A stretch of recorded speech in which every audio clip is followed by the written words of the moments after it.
la simulación y el análisis de funcionamiento de nuestro amplificador de audio multietapas implementado en Proteus. El objetivo del circuito es tomar una señal de audio de muy baja amplitud, similar a la que le produciría un micrófono Electret, amplificarla progresivamente y finalmente entregar la potencia necesaria para excitar un parlante de 8 ohmios. Para facilitar el análisis, dividiremos el sistema en tres bloques principales: la etapa de entrada, la etapa de preamplificación con espejo de corriente y la etapa de potencia. Etapa 1. Acondicionamiento de la señal. Comenzamos con la etapa de entrada. En la simulación utilizamos una fuente sinusoidal Design para representar la señal generada por un micrófono Electret. Elegimos esta fuente porque permite trabajar con una señal controlada y estable, facilitando el análisis del comportamiento del circuito. La resistencia R1 proporciona la polarización necesaria para el micrófono, mientras que el capacitor C1 realiza el acoplamiento entre etapas. Este capacitor bloquea la componente continua y permite únicamente el paso de la señal de audio hacia la siguiente etapa. Como observamos en el osciloscopio, la señal de entrada tiene una amplitud muy pequeña. Por sí sola no podría. Como observamos en el osciloscopio, la señal de entrada tiene una amplitud muy pequeña. Por sí sola no tendría la capacidad de mover un parlante, por lo que requiere una amplificación. Preamplificación y espejo de corriente. El segundo bloque corresponde a la etapa de preamplificación. El elemento principal de esta etapa es el transistor Q3, configurado en emisor común, una configuración ampliamente utilizada como se requiere obtener una ganancia importante de voltaje. Para garantizar una polarización más estable, implementamos un espejo de corriente mediante los transistores Q1 y Q2.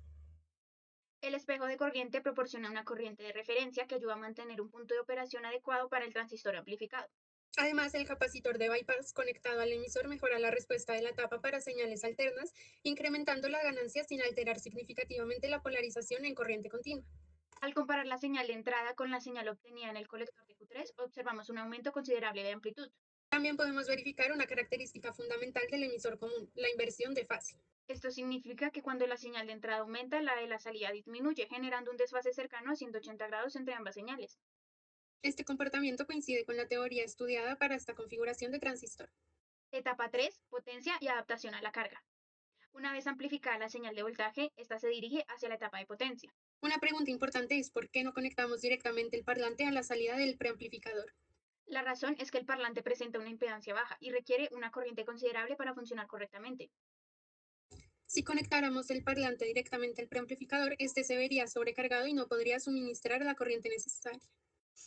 Por esta razón, utilizamos el transistor Q4 en configuración colector común, también conocida como seguidor de emisor. Esta configuración presenta una ganancia de voltaje cerca a 1. En el osciloscopio observamos que la señal de salida conserva prácticamente la misma forma que la señal aplicada en la entrada de esta etapa. Además, ambas señales permanecen prácticamente en fase, característica típica del seguidor de emisor.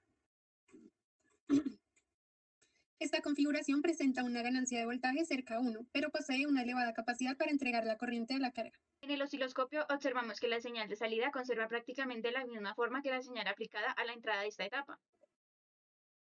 Además, ambas señales permanecen prácticamente en fase, característica típica del seguidor emisor. El capacitor de salida evita que llegue corriente continua al parlante y permite únicamente el paso de la señal de audio. Comportamiento del sistema en el osciloscopio. Ahora analizaremos la respuesta del circuito ante cambios de la señal de entrada. Cuando aumentamos la frecuencia, observamos que los ciclos aparecen más juntos en el osciloscopio. Desde el punto de vista auditivo, esto corresponde a sonidos más agudos. Por el contrario, cuando disminuimos la frecuencia, obtenemos sonidos más graves. También podemos aumentar la amplitud de la señal de entrada. Al hacerlo, la amplitud de la señal de salida aumenta proporcionalmente, demostrando el funcionamiento correcto de la cadena de amplificación. Si la amplitud de entrada se incrementa excesivamente, pueden aparecer fenómenos de distorsión o clipping debido a los límites de operación de los transistores. Como parte del proyecto, también realizamos la medición de impedancias en diferentes puntos del circuito. En esta parte nos Ya. enfocaremos en analizar los voltajes de corrientes alternas medidos en diferentes puntos del amplificador y en interpretar qué nos dicen estos valores sobre la ganancia y el comportamiento general del sistema. Para realizar el análisis utilizamos voltímetros configurados en modo AC ubicados estratégicamente en las distintas etapas del circuito, permitiéndonos seguir el recorrido de la señal desde la entrada hasta la salida. Comenzando por la etapa de preamplificación, registramos un voltaje de entrada de aproximadamente 5.78 milivoltios. Posteriormente medimos la señal a la salida de esta etapa, obteniendo un valor cercano a 6,40 voltios en AC. Al comparar ambos valores, observamos una amplificación muy significativa de la señal. Esto confirma que la etapa en emisor común está cumpliendo correctamente su función. Aumentar considerablemente la amplitud de voltaje proveniente de la fuente de entrada. Estas mediciones coinciden con lo esperado teóricamente para una configuración de emisor común apoyada por el espejo de corriente utilizado para estabilizar la polarización. Continuando con la etapa de potencia, registramos un voltaje aproximado de 43.1 milivoltios a la entrada de este bloque. En la salida del circuito sobre la carga conectada al amplificador obtuvimos una lectura cercana a 137 milivoltios en corriente alterna. Al comparar estos valores, observamos nuevamente un incremento de amplitud, confirmando que la señal continúa siendo procesada adecuadamente antes de llegar al parlante. Más allá del valor exacto de la ganancia, lo importante es que esta etapa permite que la señal llegue a la carga con las condiciones necesarias para su reproducción, aprovechando la capacidad de corriente del transistor configurado como un seguidor de emisor. Las mediciones realizadas en diferentes puntos del circuito nos permitió verificar experimentalmente cómo evoluciona la señal a medida que atraviesa cada una de las etapas. Gracias a los voltímetros AC pudimos observar el aumento progresivo de la amplitud y comprobar que cada bloque está realizando una función para la cual fue diseñado. Estas observaciones completan lo visto anteriormente en el osciloscopio, donde verificamos tanto la amplificación como los cambios de fase característicos de las configuraciones utilizadas. En conclusión, las mediciones obtenidas en Proteus confirman que el amplificador funciona de acuerdo con el diseño planteado.